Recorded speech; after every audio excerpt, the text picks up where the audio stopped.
Khaled Abou El Fadl is a formidable and contentious figure in contemporary Islamic thought. A professor of Islamic law at UCLA, he holds traditional religious credentials from Al-Azhar University alongside a secular legal education from Yale, embodying a rare synthesis of classical Islamic scholarship and modern critical jurisprudence. His work is defined by a fierce, erudite battle for the soul of Islam, waged from within the tradition against what he terms the New Inquisition, a rising tide of puritanical, literalist, and authoritarian interpretations. The Great Theft, Wresting Islam from the Extremists, published in 2005, is his most direct and accessible manifesto in this battle. The book is inherently controversial because it makes a stark binary demarcation within the Muslim world, labeling two opposing camps, moderate Muslims and Puritan Muslims. This framing and his unsparing scholarly dismantling of the doctrines of groups like Wahhabis and Salafis has drawn intense criticism. Puritans and their sympathizers condemn him as a Western corrupted apostate. Simultaneously, some liberals and secularists find his unwavering commitment to classical Islamic theology and jurisprudence as the very ground for reform to be insufficiently progressive. The controversy thus envelops him from all sides, underscoring the book's central high-stakes argument. Islam is in the throes of a civil war of ideas, and its outcome will define the faith's relationship with modernity, human rights, and coexistence. Puritanism versus moderatism. Abou El Fadl begins by diagnosing a profound ideological schism. He argues that the post-9/11 world has mistakenly viewed the conflict as between Islam and the West, while the more critical existential struggle is internal to Islam itself. On one side stands what he labels Puritan Islam. This is not a geographic but an ideological designation, spearheaded by the Wahhabi movement of Saudi Arabia and its ideological offspring, Salafis, jihadists like Al-Qaeda. Its core tenets are an obsessive focus on God's sovereignty, hakimiyya, to the exclusion of his mercy, a profound intolerance for difference, a literalism that rejects centuries of juristic tradition, a deep-seated misogyny, and a tendency to issue excommunications or takfir against other Muslims. Opposing this is moderate Islam, which is not westernized or liberal in a secular sense, but is rooted in the classical cosmopolitan Islamic tradition. It is characterized by a commitment to reasoned jurisprudence, fiqh, intellectual diversity, ethical compassion, and a balance between God's commandments and his mercy. Deconstructing the Puritan foundation. The book's most powerful sections are Abou El Fadl's scholarly evisceration of Puritan theology and law, exposing what he sees as its profound poverty and deviation from Islamic tradition.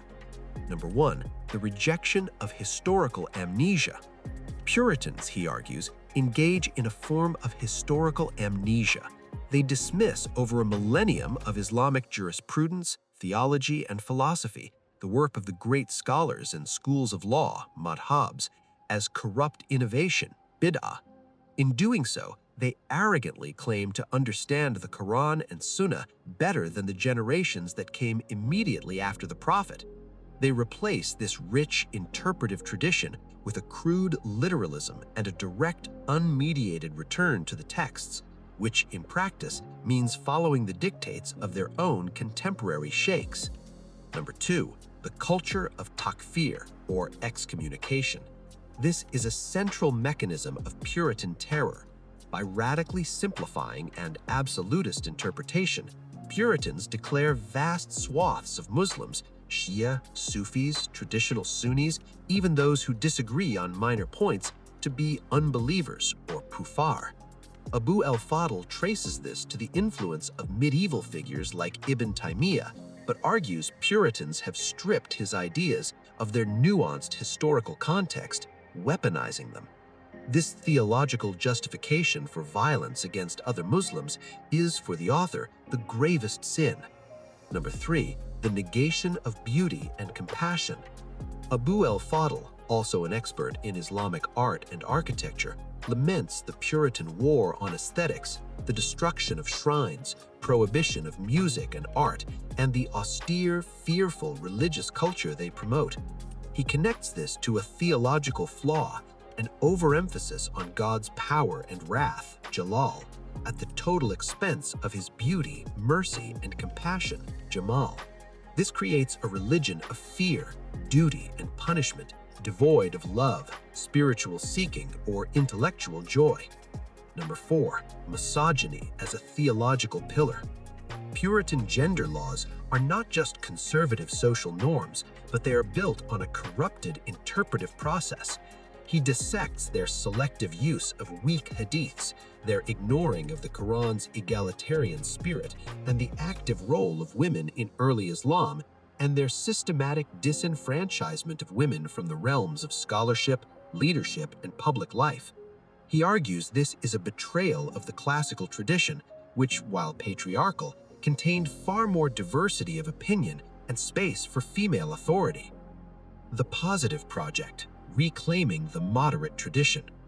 The wrestling of the subtitle is not merely a critique, it's a call to arms to reclaim and reactivate the moderate tradition. This is not about inventing a new Western-friendly Islam, but about rediscovering the faith's own inherent resources. 1. The juristic heritage as a shield. Moderate Islam is defined by its commitment to fiqh, jurisprudence, and the institutions of the schools of law. This tradition is inherently pluralist, acknowledging multiple valid opinions, ikhtilaf, requiring rigorous scholarly training, and emphasizing the ethical objectives, maqasid, of the Sharia, such as the preservation of life, intellect, and dignity. It acts as a bulwark against the arbitrary, despotic rulings of the Puritans. Number 2, the centrality of ethics, or akhlaq. For Abu El Fadl, Islamic law cannot be separated from a foundational ethical system derived from the Quranic description of the Prophet as being of excellent character. Puritans divorce law from this ethical core, leading to rulings that may be textually literalist but are morally grotesque. Moderates insist that any legal interpretation that violates core ethical imperatives, compassion, justice, kindness, is invalid. Number 3, the scholar's conscience and the state. He vehemently opposes the Puritan model, epitomized by Saudi Arabia, where the scholarly class, ulama, is a subservient arm of the state, issuing legitimating edicts or fatwas. The true classical model is that of the scholar as a morally independent conscience, often in tension with political power, speaking truth to authority. The moderate revival depends on re-establishing this independent, courageous scholarly voice. The Great Theft concludes with a sober assessment. The Puritan movement, Abu El Fadl argues, is not a fringe phenomenon, but a well-funded, state-sponsored, primarily by Saudi petrodollars, ideological force that has successfully captured religious institutions, mosques, and publishing houses across the Muslim world. It has stolen Islam from the vast majority of its moderate adherents. The battle, therefore, is asymmetrical. Puritans are organized, dogmatic, and well-resourced. Moderates are diverse, intellectually nuanced, and often disorganized. The book is direct appeals to Muslims of conscience to engage in this theological and legal fight, to revive their own heritage of learning and tolerance, and to non-Muslims to understand the internal dynamics of this civil war.